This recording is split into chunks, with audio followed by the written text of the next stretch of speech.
तो हेलो तो एवरीवन। हम लोग 2 चैप्टर पूरे कर चुके थे। आई होप आप लोगों के दोनों चैप्टर बढ़िया तरीके से क्लियर हो गए होंगे। उसका टेस्ट मैंने प्रॉपर तरीके से बना के रख रखे हैं। किसी को भी टेस्ट चाहिए तो मुझे व्हाट्सएप पे मैसेज कर सकते हो। क्लियर है? आइए अब हम नेक्स्ट चैप्टर स्टार्ट करते हैं। Chapter number 3।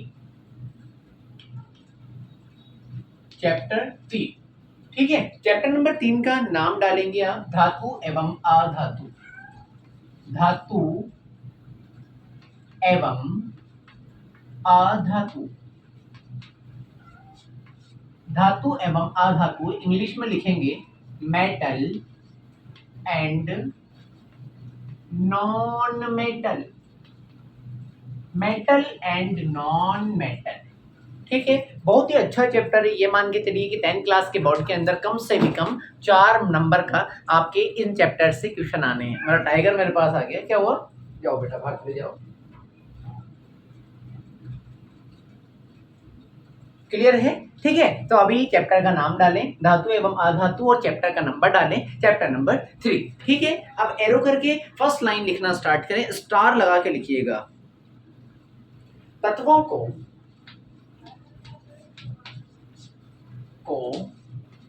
उनके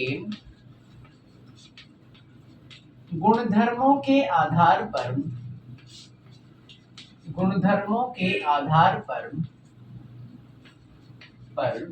धातु एवं अधातु में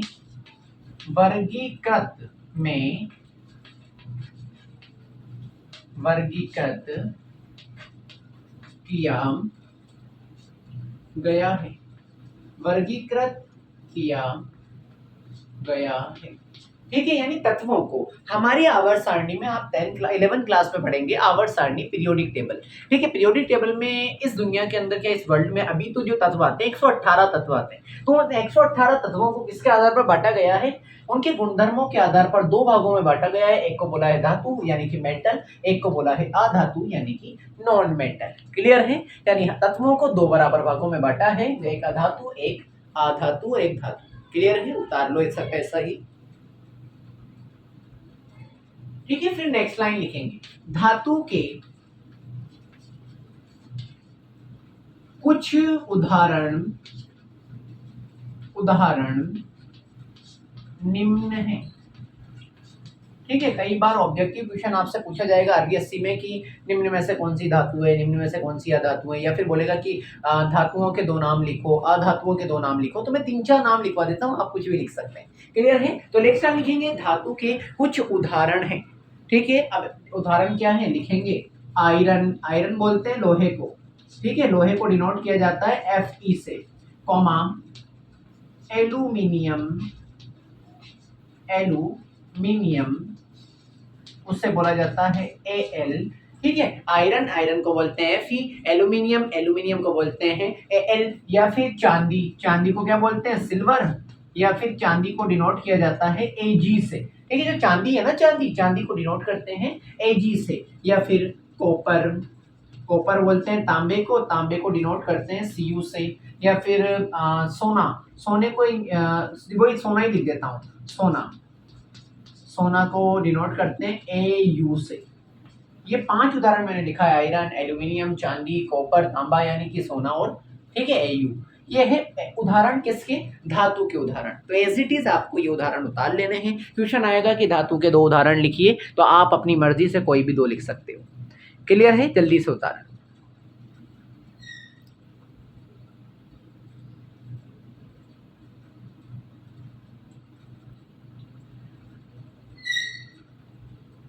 आई होप आप लोगों ने उतार लिया होगा, या फिर पॉज करके उतार लें। फिर नेक्स्ट टॉपिक डालें अधातु के कुछ उदाहरण निम्न हैं, ठीक है। पहले तो हमने धातु के लिख लिए, अब लिखेंगे अधातु के।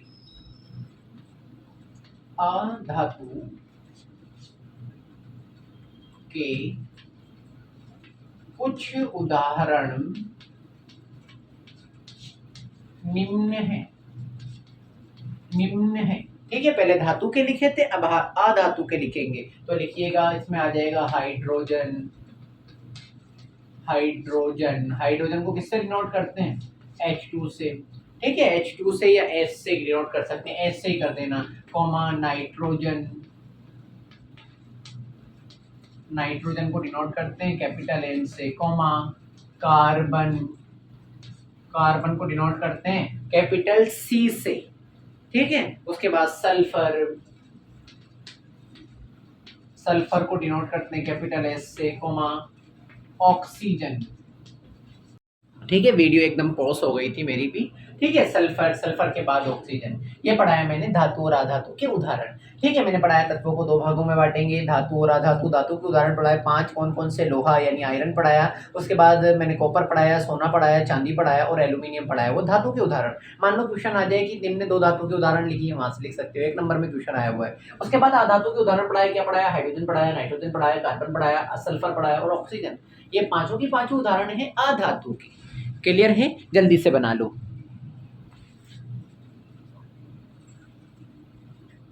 आज ह्यूमिडिटी बहुत हो रखी है।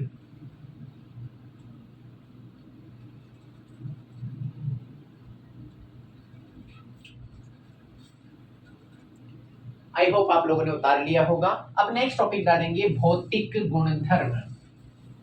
ठीक है, धातु और अधातु के भौतिक गुणधर्म पढ़ेंगे। तो नेक्स्ट टॉपिक डाल लो भौतिक गुणधर्म, भौतिक गुणधर्म। ठीक है, मैं बार बार कैमरे में देखना पड़ता है कि बंद नहीं हो जाए। ये 1-2 दिन से ग्लिच आ रखा है, पता नहीं क्यों, क्या कैसे, ये तो मुझे भी नहीं मालूम है। ठीक है, आई होप आप लोगों ने टॉपिक डाल लिया भौतिक गुणधर्म। अब देखो कैसे लिखना है। मेरे पास तो छोटा सा बोर्ड है। ठीक है, आपको अपनी कॉपी का पेज पूरा लेना है, यूं खड़े में। ठीक है, और उसके बाद 3 भागों में आपके पेज को बांट देना है। जैसे पहला वाला कॉलम थोड़ा छोटा लिया मैंने और 2 बराबर बराबर कॉलम बना देना। क्या बोला मैंने, पहले वाला कॉलम जो है छोटा लिया और 2 आगे वाले 2 कॉलम बड़े बड़े लेंगे, यानी 3 कॉलम में बांटेंगे, पहला वाला छोटा, 2 बराबर बराबर। अब पहले वाले कॉलम में ऊपर लिख लो गुणधर्म, गुणधर्म, दूसरे वाले में लिख लो धातु और तीसरे वाले में लिख लो अधातु। ठीक है, अब मान लो कि ये चलने वाला है अगली क्लास तक, ऐसी की ऐसी टेबल चलेगी। मैं टेबल में लिखाता हूँ गुणधर्म, जिससे क्या है कि याद करना आसान हो जाते हैं। कैसे, अब मैं लिखाऊंगा कि चमक, मान लो गुणधर्म में चमक है, तो धातु, धातु चमकदार होती है, अधातु चमकीली नहीं होती है। ऐसे लिखाऊंगा ना अंतर करके, तो अंतर भी आप कर सकते हो और आपको गुणधर्म भी आसानी से याद करने में आसानी होगी। ठीक है, मेरा ये लिखाने का तरीका है। तो आप एक बार डाल लो, 3 बार बराबर भागों में डिवाइड कर लो। पहले के अंदर लिखो आप गुणधर्म, दूसरे में लिख लो धातु और तीसरे में लिख लो अधातु। क्लियर है, आई होप आपने लिख लिया है। अब पहले नंबर का गुणधर्म लिखेंगे आप, फर्स्ट नंबर। ठीक है, धात्विक चमक। मेरे में आएगा नहीं तो मैं थोड़ा सा नीचे लिखूंगा, लेकिन अगर आपकी जगह हो ना इधर लिख सकते हो, धात्विक चमक, पहला नंबर धात्विक चमक। ठीक है, अब धातु के अंदर लिखेंगे धातु चमकदार होती है, चमकदार होती है। मेरे 2 लाइनों में आ रहा है, लेकिन आपके 1 लाइन में आ जाएगा, तो आप 1 लाइन में भी लिख सकते हो। ठीक है, धातु क्या होती है, चमकदार होती है। फिर अधातु में लिखेंगे अधातु चमकीली, चमकीली नहीं होती है, अधातु चमकीली नहीं होती है। ठीक है, इससे आपको अंतर भी पता पड़ेगा। धात्विक चमक, धातु चमकदार होती है और अधातु चमकीली नहीं होती है। ठीक है, लेकिन अधातु के अंदर एक एक्सेप्शन है। ठीक है, एक्सेप्शन बोले तो अपवाद है, वहां पर स्टार लगा के आप लिख लेना, आयोडीन अधातु होते हुए भी चमकीली होती है।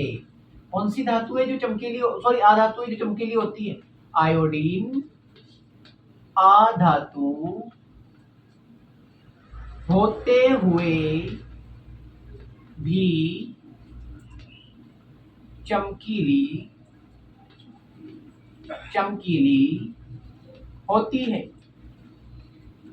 क्लियर है, तो यानी कि याद रखना, धातुएं चमकीली होती है, वरना अधातु चमकीली नहीं होती है। लेकिन ऐसी कौन सी अधातु है जो कि चमकीली होती है, कौन है वो, आयोडीन। क्लियर है, जल्दी से उतार लो।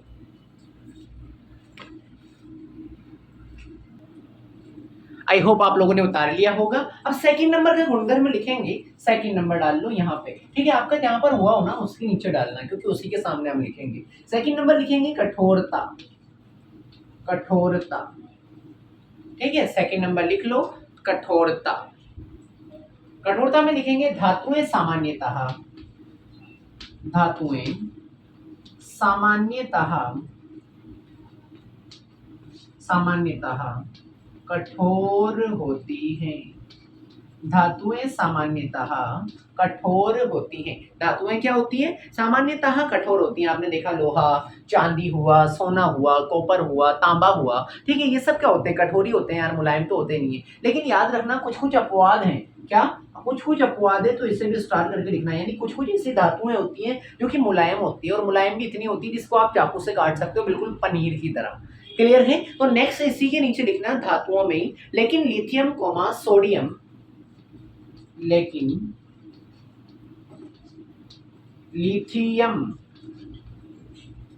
कोमा सोडियम तथा पोटेशियम,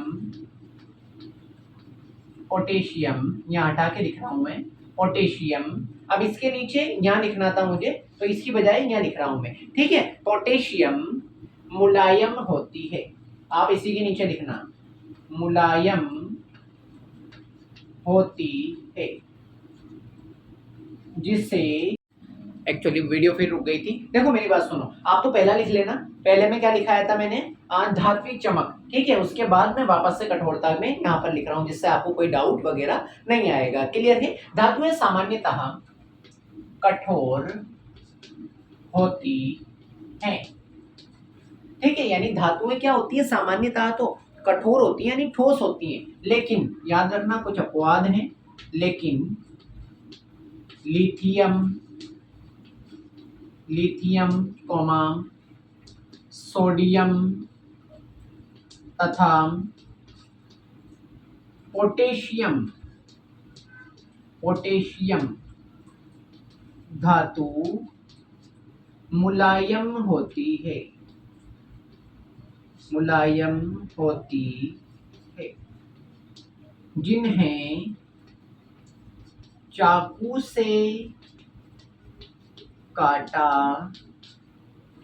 जा सकता है। मैंने वापस से पूरा लिख दिया है, ठीक है। यानी कठोरता में धातुएं, धातुएं क्या होती है? सामान्यतः कठोर होती हैं, लेकिन कुछ कुछ ऐसी धातुएं हैं अपवाद में, जैसे कि लिथियम या फिर सोडियम या फिर पोटेशियम, ऐसी धातुएं जो कि क्या होती है? मुलायम होती है, जिन्हें चाकू से काट सकते हो। वैसे जैसे पनीर काटते हैं ना, गुट्टे कर लेते हैं, वैसे आप उन धातुओं को चाकू से काट सकते हो। क्लियर है? जल्दी से उतार लो।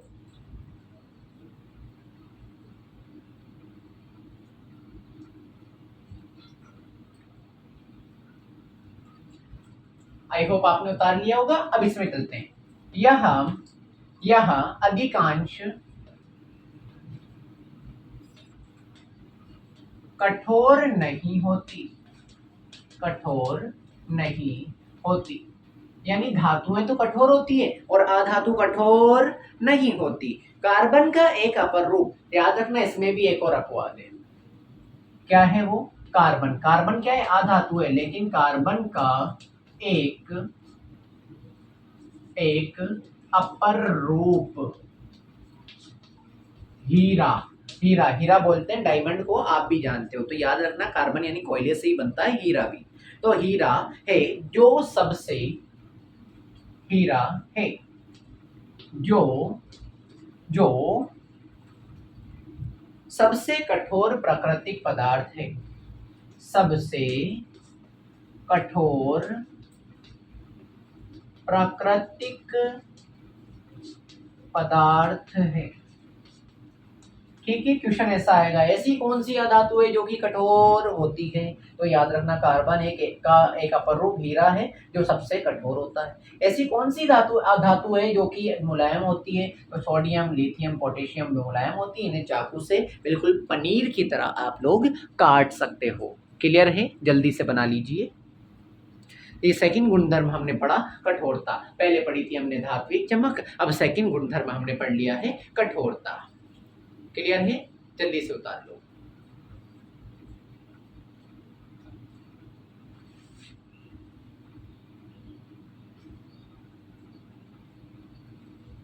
आई होप आप लोगों ने उतार लिया होगा, ठीक है। थर्ड नंबर टॉपिक डालिएगा। टॉपिक तो क्या इसी के अंदर चलेगा, ठीक है, अब थर्ड नंबर, पहला चमक पढ़ ली, दूसरा कठोरता पढ़ ली, अब तीसरा पढ़ेंगे रूप। थोड़ा सा बोर्ड छोटा है लेकिन कोई बात नहीं, अपनी हिम्मत और जज्बा दोनों बहुत हाई है, बॉडी तो छोटा है। थर्ड नंबर, ठीक है, तीसरे नंबर पे आप डालेंगे रूप, यानी धातुएं किस रूप में होती है और अधातुएं किस रूप में होती है। ठीक है, अब इसमें लिखेंगे धातुएं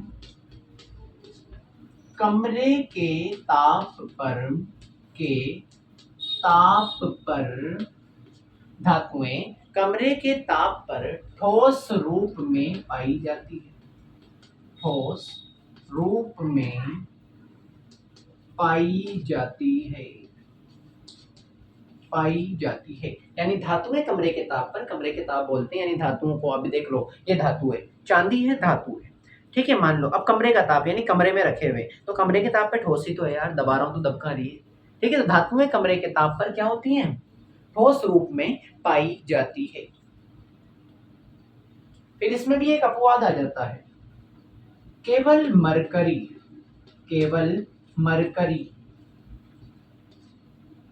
द्रव होती है। ठीक है, फिर से क्वेश्चन बन जाएगा, ऐसी कौन सी धातु है जो कमरे के ताप पर द्रव होती है। याद रखना, ये क्वेश्चन आरबीएससी में पूछा गया है बोर्ड में। ठीक है, सारी धातुएं तो क्या होती है, ठोस, लेकिन ऐसी एक धातु होती है मरकरी। मरकरी आपने सुना होगा कभी, पारा, जब डॉक्टर वो ब्लड प्रेशर नापता है ऐसे करके तो उसमें जड़ता है ना चमक चमकदार, तो वो होती है मरकरी, वो क्या होती है, द्रव। ठीक है, यानी कि केवल मरकरी ऐसा धातु है जो कि क्या होता है, द्रव होता है, बाकी सभी धातुएं क्या होती है, कमरे के ताप पर ठोस रूप में पाई जाती है। ठीक है, अब अधातुओं में लिख लेंगे, अधातुएं अधातुएं ठोस या गैस रूप में पाई जाती है, ठोस या गैस रूप में पाई जाती है।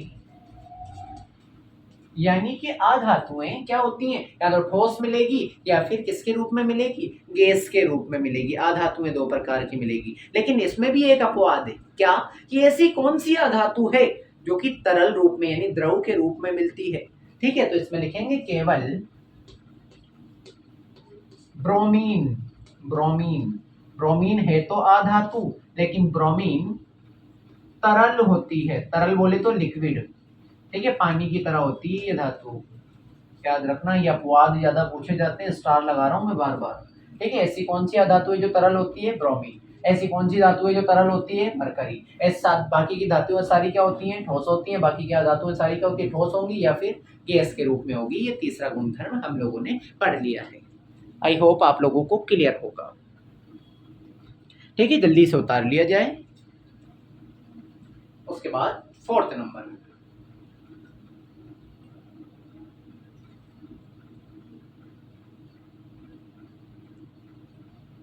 आई होप आप लोगों ने उतार लिया होगा। ठीक है, उतार लिया आपने। ठीक है, फोर्थ नंबर,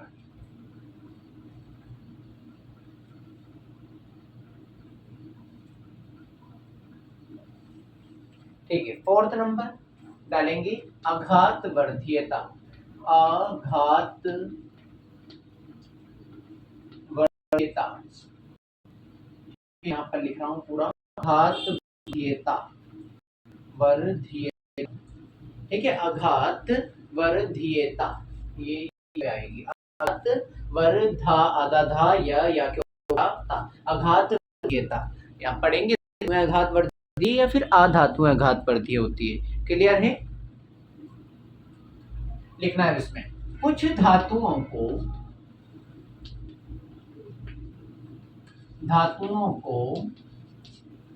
पीट कर पतली चादर के रूप में, पतली चादर के रूप में परिवर्तित किया जा सकता है, परिवर्तित किया जा सकता है।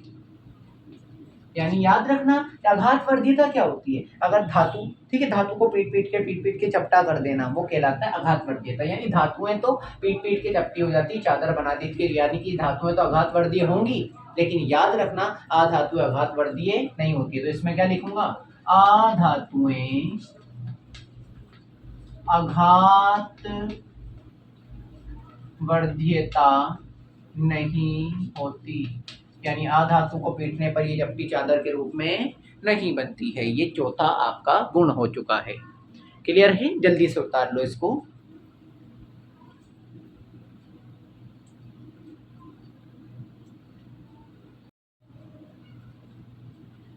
क्लियर है? ये चौथा आपका गुण हो पढ़ाया मैंने। आघात वर्ध्यता, कुछ धातुएं पीट पीट कर पतली चादर के रूप में बना दोगे, उसे बोलेंगे आघात वर्धीय। तो यानी धातुएं तो आघात वर्धीय होती है, लेकिन ठीक है, आई होप आपके समझ आया होगा। मैंने चौथा गुणधर्म भी पढ़ा दिया है, आघात वर्ध्यता। यानी धातुओं को तो पीट पीट कर आघात वर्धीय यानी पतली चादर के रूप में बनाया जा सकता है, लेकिन अधातुएं कभी भी आघात वर्ध्यता नहीं दर्शाती है।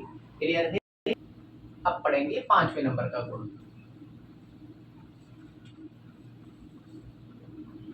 5वें नंबर का गुण, 5वें नंबर पर डालेंगे तन्यता। तन्यता, ठीक है, 5वें नंबर पे डालेंगे तन्यता। तन्यता बोलते हैं, ठीक है, किसी चीज को खींच खींच कर तार बना देना। ठीक है, अब याद करो, धातुओं का तो तार बन जाता है, लोहे का तार कपड़े सुखाते हैं, चांदी का तार होता है, सोने का तार होता है। लेकिन याद रखना, तन्यता दर्शाएंगी तो धातुएं दर्शाएंगी, अधातुएं कभी भी तन्यता नहीं दर्शाती है। तो याद रखना, धातुओं को पतली तार के रूप में खींचा जा सकता है। तो इसमें लिखेंगे धातुओं को पतली तार के रूप में खींचा जा सकता है। ठीक है, धातुओं को तो तन्यता कहलाती है धातु, तो तन्यता करेंगी। क्यों? क्योंकि धातुएं पतली तार के रूप में खींच के इसको तार बना सकते हो। लेकिन याद रखना, अधातुएं तन्यता नहीं दर्शाती, अधातुएं तन्य नहीं होती है।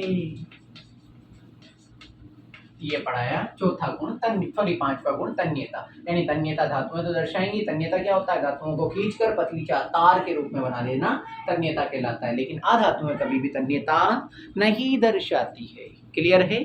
जल्दी से उतार लो। थोड़ा सा आपको कठिन लग सकता है, टफ लग सकता है, क्योंकि नया चैप्टर है और इसके अंदर धातु अधातु के बारे में पढ़ना है, टफ लग सकता है। लेकिन याद रखना, टफ चीज़ें ही हैं। जो आपका कॉम्पिटिटिव, जो आपका दोस्त है ना, वो टफ नहीं पढ़ रहा होगा, लेकिन आप टफ पढ़ रहे हो, इसका मतलब है आप उससे बहुत आगे चल रहे हो। तो टफ चीज़ को देखकर हमेशा पीछे नहीं हटना है, टफ चीज़ का सामना करना है, क्योंकि टफी चीज़ है जो आपके बोर्ड में आपके दोस्त से ज़्यादा आपकी परसेंटेज बनाएगी। बाकी का नॉर्मल चीज़, आसान चीज़ तो आपका दोस्त भी पढ़ रहा है ना। क्लियर है? 5वां नंबर पाया तन्यता। 6 नंबर, 6 नंबर, मेरे पास बोर्ड थोड़ा छोटा है, इस वजह से मैं यहाँ सारी चीजें मिटार के लिख रहा हूं। ठीक है, अब 6 नंबर लिखेंगे विद्युत व ऊष्मा के चालक। विद्युत व ऊष्मा के चालक। आपके 1 से 2 लाइन में आ सकता है, तो आप 1-2 लाइन में लिख लो। मेरे 3 लाइन में आया, तो मैंने 3 लाइन में लिख दिया है।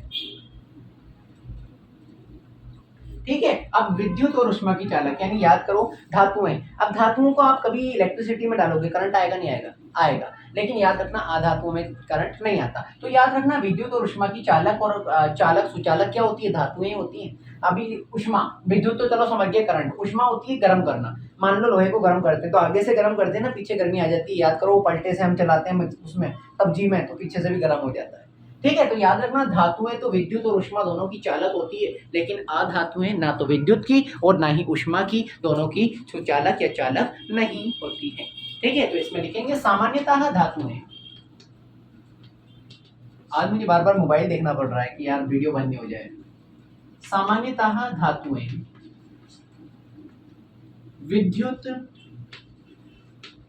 व ऊष्मा, ऊष्मा का मतलब होता है गर्म, ऊष्मा की सुचालक होती